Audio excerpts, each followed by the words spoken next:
Welcome to World Folktale Treasure, where ancient stories come alive. Today, we bring you a captivating tale from the heart of old Canada, long before the white settlers arrived. This is the story of a brave young boy who faced a terrifying dragon man, a creature that wreaked havoc across the land, disguised in human form.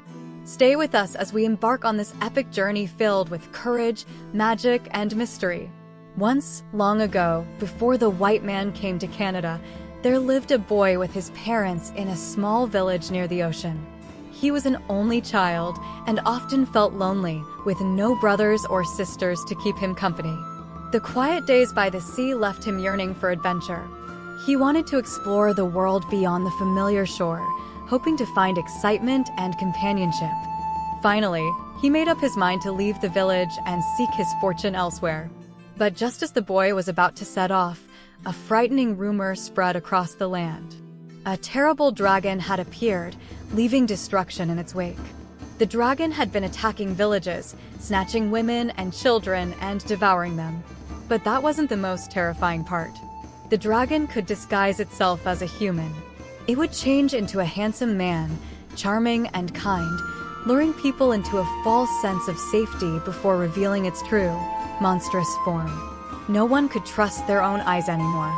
The chief of the tribe called upon the warriors to fight this dragon man, but not one of them dared to step forward.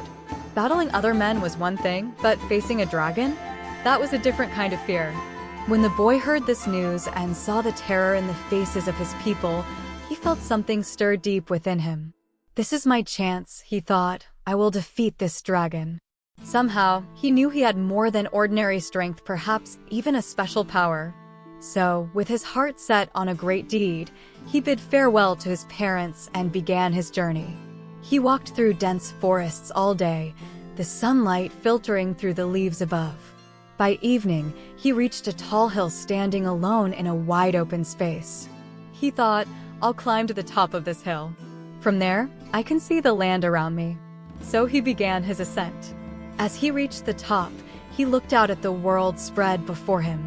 But just then, a man appeared beside him, as if from nowhere. The man was friendly and kind, and they began to talk. The boy, ever cautious, kept his guard up, but the man's pleasant demeanor made him think, this can't be the dragon man. Surely not. The man smiled and asked, "Where are you going, young one?" "I'm traveling far into the forest, seeking adventure," the boy replied. But he kept the real purpose of his journey a secret. "Stay with me tonight," the man offered. "I have a comfortable lodge nearby. I'll give you food and you can rest." The boy, tired and hungry, agreed to follow the man. But as they neared the lodge, something chilling caught the boy's eye. A pile of bones lay at the doorstep. Bleached and broken, they were an eerie reminder of danger. Inside the lodge, there sat an old woman, hunched over a pot, stirring it slowly. When she served the boy and the man their meal, the boy was wary. He asked for corn instead of the stew, unsure of what the meat really was. The old woman nodded and cooked some corn for him, which he gratefully ate. Later that night, while the man went outside to gather wood, the old woman whispered to the boy, "You are handsome and innocent, the finest I've seen here.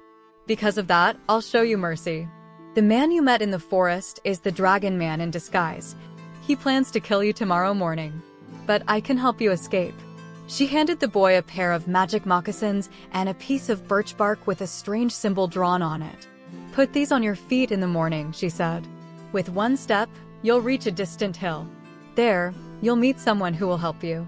But remember, no matter how far you go, the dragon man will catch up to you by nightfall."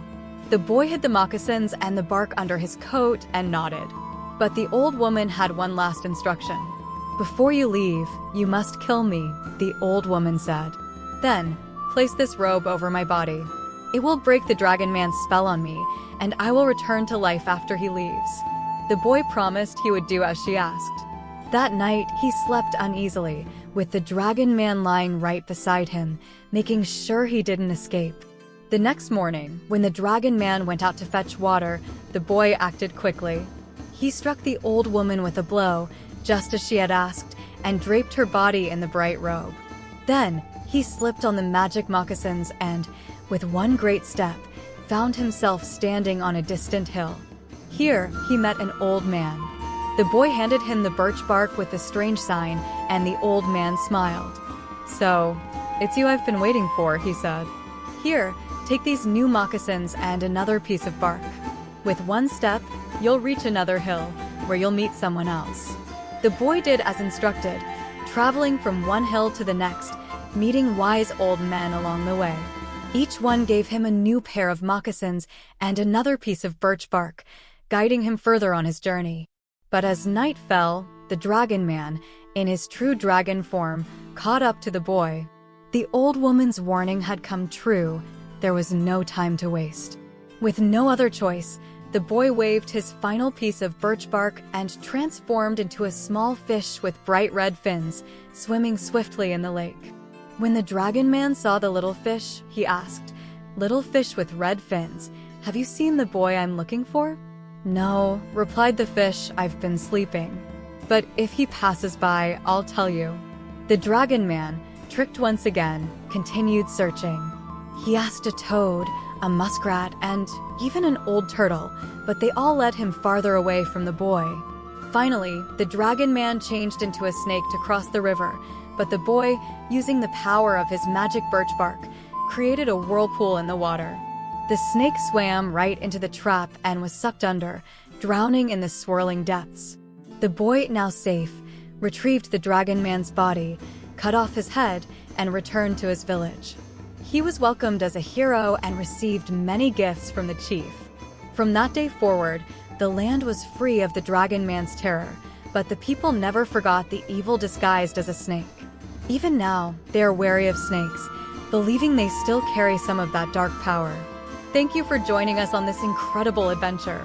If you enjoyed this story, don't forget to like, share, and subscribe to World Folktale Treasure for more amazing legends from around the world. Until next time, keep exploring the wonders of folklore.